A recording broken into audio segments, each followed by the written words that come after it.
Here and today I have a Halloween themed layout for you. I know it's not a time because we have a spring in full bloom, but I recently got some fun Halloween dice, so I thought it will be good to come back to those October memories. And I'm starting with a white 12 by 12 cardstock sheet as a background, and I'm applying a black distress ink called Black Soot, and I'm using a brush, but as you can see, I'm not aiming into this very smooth surface. I'm aiming into this cloudy night, spooky sky. I don't know how to describe it differently, but as you can see, it's just the perfect result if you blend it this way. And I'm also adding a little bit of a Lost Shadow Distress Oxide ink here and no, it's Lost Shadow Distress ink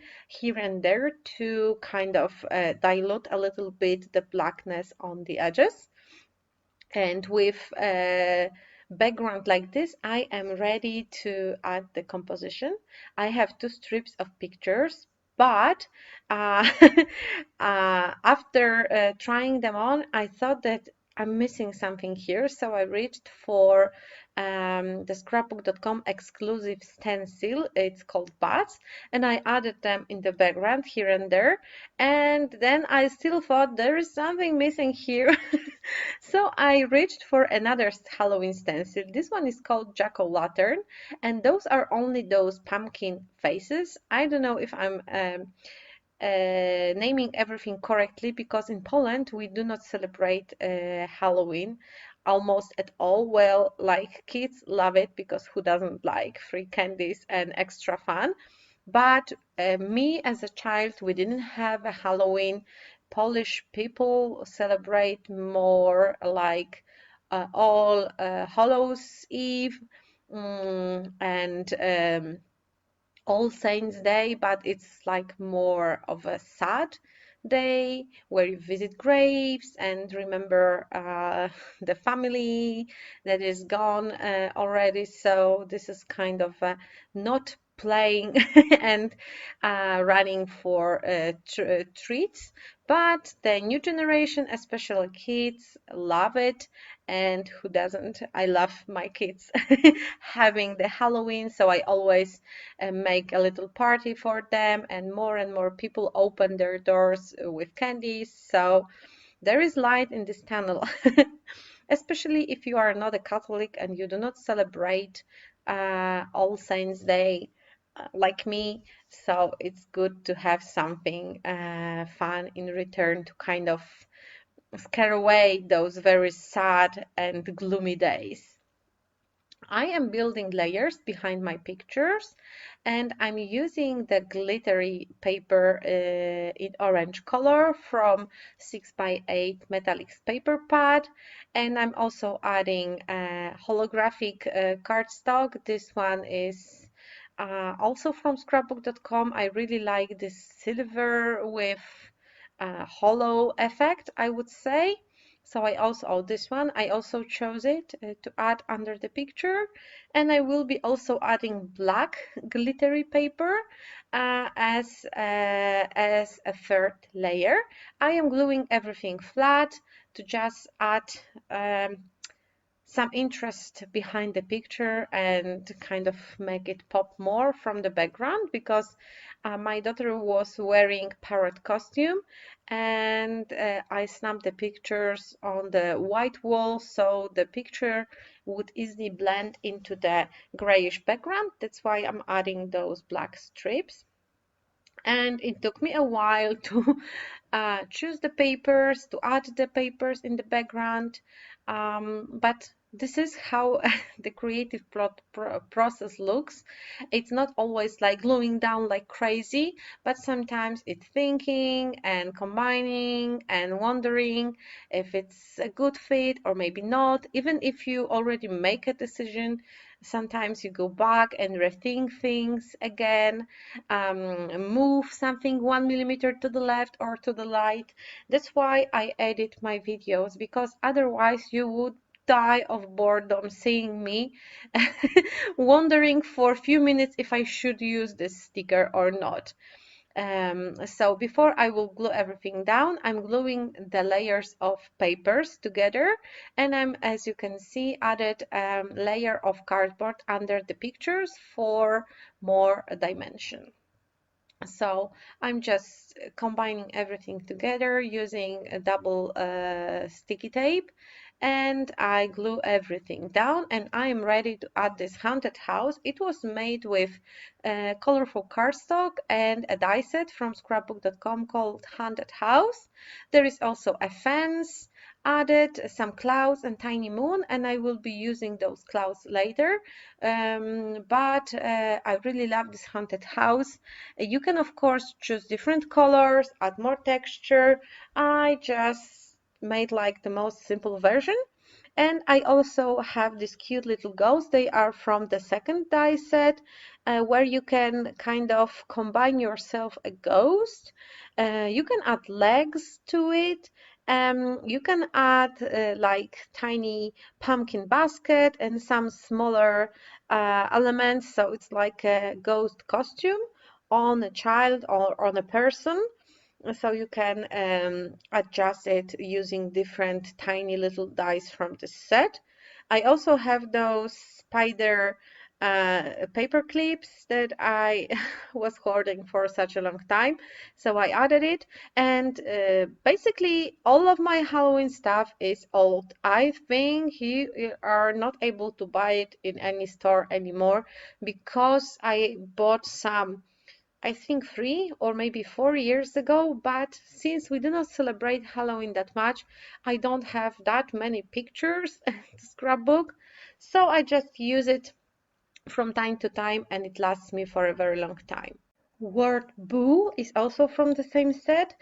I just cut it out like 3 times and glue all the layers together so the word is stronger. And now it's time to embellish everything. Now my old stickers can shine finally, so I'm just going through what I have, choosing elements from various collections. I'm not focusing on one.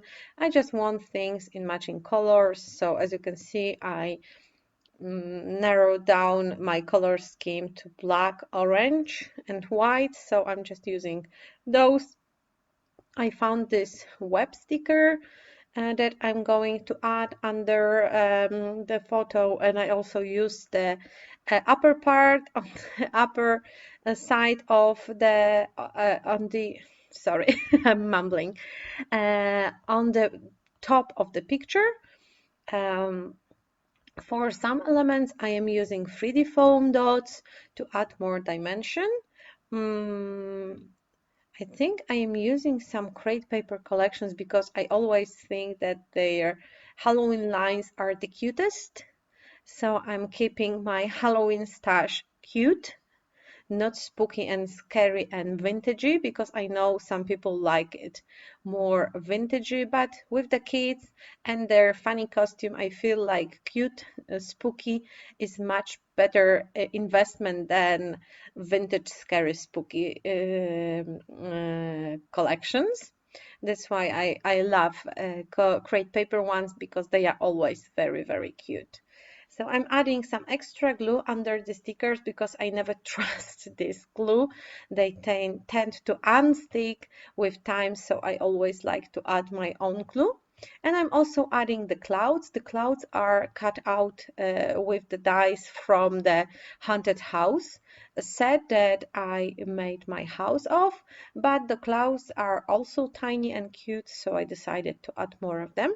And when I thought I'm almost finished, I felt like the left part of layout needs something heavier, like to ground it. So I took the orange cardstock from the warm cardstock pack, and I am adding it on the left side of my page. I trim it down and I decided to make it a little bit wider, so it's a little bit tucked under the picture. It's not a straight line and one piece of paper, but you will never know because I am hiding it. So you will never know it was added after the composition was done. Um, it's a trick. I like gluing things down, but I'm not gluing it to the very edge. So you can always come back and tack something behind and pretend it was there from the very beginning. So this is my trick for all of my projects. Never glue down things to the very edge. Always leave like a centimeter where you can lift the paper and tack something underneath. And now it's time for some final layers. I'm using those iridescent stickers from Halloween collection. Those are, I think, maybe Pebbles line. I don't think they are crepe paper because crepe paper, well, no, they have embellishments like this, but I think it's Pebbles. So I'm adding stars, I added the moon, and I'm also adding the number 31 on top of the haunted house. And now I am truly done with making the page. The final finishing touch was to add splatters in orange color to kind of make everything looks more cohesive. I just need to mix the mist first, so the sparkly powder will be mixed with the liquid, and I can splash everything and my page is done. I hope you like it. I know it's not the time for Halloween inspirations, but sometimes you are so far behind with scrapbooking your memories that maybe Halloween inspiration in the middle of the spring is something you need. Those are the close-ups on the finishing page. Thank you so much for staying with me. You can check the list of the products I used in the description of this video. And thank you so much and see you, I would say soon, but I cannot promise this, on some other video. Here you can check other videos on my YouTube channel. You can subscribe to my channel to never miss any new video. Thank you so much and sending you a lot of hugs. Bye.